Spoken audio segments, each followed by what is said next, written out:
Today, the government of Libya announced the death of Muammar Gaddafi. The demonstration. 1969 সালে এক রক্তপাতহীন সামরিক অভ্যুত্থানের মাধ্যমে কর্নেল মুয়াম্মার গাদ্দাফি লিবিয়ার ক্ষমতায় আসেন।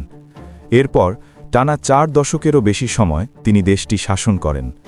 2011 সালে আরব বসন্তের ঢেউ লিবিয়ায় আছড়ে পড়লে ঘটে তার শাসনের নির্মম পতন। শেষ পর্যন্ত নিজ দেশের বিদ্রোহীদের হাতেই প্রাণ হারান গাদ্দাফি। আরব বসন্তকে কেন্দ্র করে পশ্চিমা শক্তিগুলো মধ্যপ্রাচ্য ও উত্তর আফ্রিকার কয়েকটি দেশে একই ধরনের রাজনৈতিক পরিবর্তনের মডেল প্রয়োগ করেছে এমন অভিযোগ দীর্ঘদিনের। সাধারণত একটি ছোট ইস্যু দিয়ে আন্দোলন শুরু হয়, ধীরে ধীরে তা বড় আকার ধারণ করে।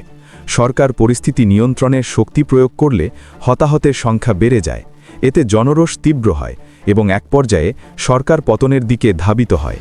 শেষ পর্যন্ত রাষ্ট্রপ্রধান হয় নিহত হন, নয়তো দেশ ছাড়তে বাধ্য হন। কিন্তু প্রশ্ন হল, আরব বসন্তে যেসব দেশে ক্ষমতার পরিবর্তন হয়েছে তাদের পরিণতি আজ কি? গণ অভ্যুত্থানের মাধ্যমে সৃষ্ট বিপুল প্রত্যাশা কি বাস্তবে পূরণ হয়েছে, নাকি দেশগুলো সম্পূর্ণ ভিন্ন পথে গেছে? এই প্রশ্নের উত্তর খুঁজতেই আজ আমরা আলোচনা করব গাদ্দাফি ও লিবিয়া কেস নিয়ে। গাদ্দাফির আগে লিবিয়া ছিল রাজনৈতিকভাবে অস্থিতিশীল, সংঘাতপূর্ণ এবং অত্যন্ত দরিদ্র একটি দেশ। 1951 সালে ব্রিটিশ ও ফরাসি শাসন থেকে মুক্ত হয়ে রাজা ইদ্রিসের অধীনে একটি রাজতন্ত্র হিসেবে আত্মপ্রকাশ করে লিবিয়া। সে সময় দেশটিতে অবকাঠামো ও শিল্প প্রায় অনুপস্থিত ছিল। জনগণের প্রধান আয়ের উৎস ছিল কৃষি ও পশুপালন। 1959 সালে তেল আবিষ্কার হলেও সাধারণ মানুষের জীবনে তেমন পরিবর্তন আসেনি। রাজতন্ত্র ছিল দুর্বল ও দুর্নীতিগ্রস্ত। ধীরে ধীরে জন অসন্তোষ বাড়তে থাকে। এই প্রেক্ষাপটেই 1969 সালে কর্নেল গাদ্দাফি সামরিক অভ্যুত্থানের মাধ্যমে ক্ষমতা দখল করেন। ক্ষমতায় এসে তিনি লিবিয়াকে গণপ্রজাতন্ত্রী ঘোষণা করেন।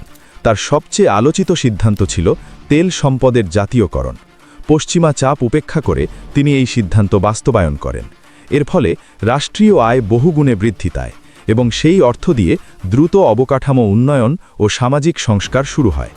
একদিকে পশ্চিমা মিডিয়ায় গাদ্দাফিকে স্বৈরাচার, উন্মাদ কিংবা মানবাধিকার লঙ্ঘনকারী হিসেবে তুলে ধরা হতে থাকে, অন্যদিকে বাস্তবে লিবিয়ায় ঘটে যায় অভূতপূর্ব আর্থসামাজিক উন্নয়ন। মাত্র কয়েক বছরের মধ্যেই মাথাপিছু আয়ে লিবিয়া আফ্রিকার শীর্ষে উঠে আসে। জাতিসংঘ ও বিশ্বব্যাংকের তথ্য অনুযায়ী সে সময় লিবিয়ার জীবনমান অনেক ইউরোপীয় দেশের সাথেও তুলনীয় ছিল। শিক্ষা ছিল সম্পূর্ণ বিনামূল্যে, প্রাথমিক থেকে বিশ্ববিদ্যালয় পর্যন্ত। বিদেশে উচ্চশিক্ষার খরচও বহন করত রাষ্ট্র। স্বাস্থ্যসেবাও ছিল শতভাগ ফ্রি। বাসস্থান নিশ্চিত করা ছিল সরকারের দায়িত্ব। নতুন বিবাহিত দম্পতিদের দেওয়া হতো ঘর ও আর্থিক সহায়তা। জ্বালানি, বিদ্যুৎ ও খাদ্যদ্রব্যে ভর্তুকির কারণে জীবনযাত্রার ব্যয় ছিল অত্যন্ত কম। কর্মসংস্থানের নিশ্চয়তা দিতে সরকার বিশেষ প্রকল্প চালু করেছিল।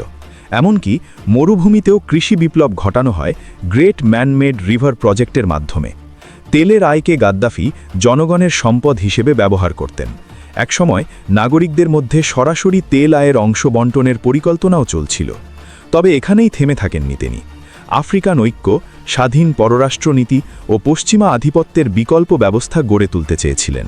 এমনকি আফ্রিকার জন্য আলাদা মুদ্রার ধারণাও সামনে আনেন। এই পর্যায়েই তিনি পশ্চিমাদের লাল রেখা অতিক্রম করেন। এরপর তার বিরুদ্ধে দুর্নীতি, বিলাসিতা, মত প্রকাশের স্বাধীনতা দমন ও মানবাধিকার লঙ্ঘনের অভিযোগ জোরালো হতে থাকে। দেশের ভেতরে একটি নির্দিষ্ট জনমত তৈরি হয়, যাকে কাজে লাগায় বিদেশি শক্তিগুলো। 2011 সালে আরব বসন্তের ঢেউ লিবিয়ায় পৌঁছালে ছোট বিক্ষোভ দ্রুত সশস্ত্র বিদ্রোহে রূপ নেয়। ন্যাটোর সামরিক হস্তক্ষেপ ও আন্তর্জাতিক চাপের মুখে গাদ্দাফির পতন ঘটে।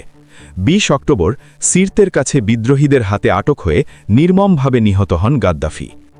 গাদ্দাফি পরবর্তী লিবিয়া হওয়ার কথা ছিল গণতান্ত্রিক ও সমৃদ্ধ, কিন্তু বাস্তবতা ছিল সম্পূর্ণ ভিন্ন।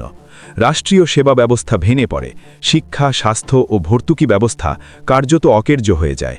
দেশটি গৃহযুদ্ধ, মিলিশিয়া শাসন ও বিদেশি প্রক্সি যুদ্ধে জড়িয়ে পড়ে।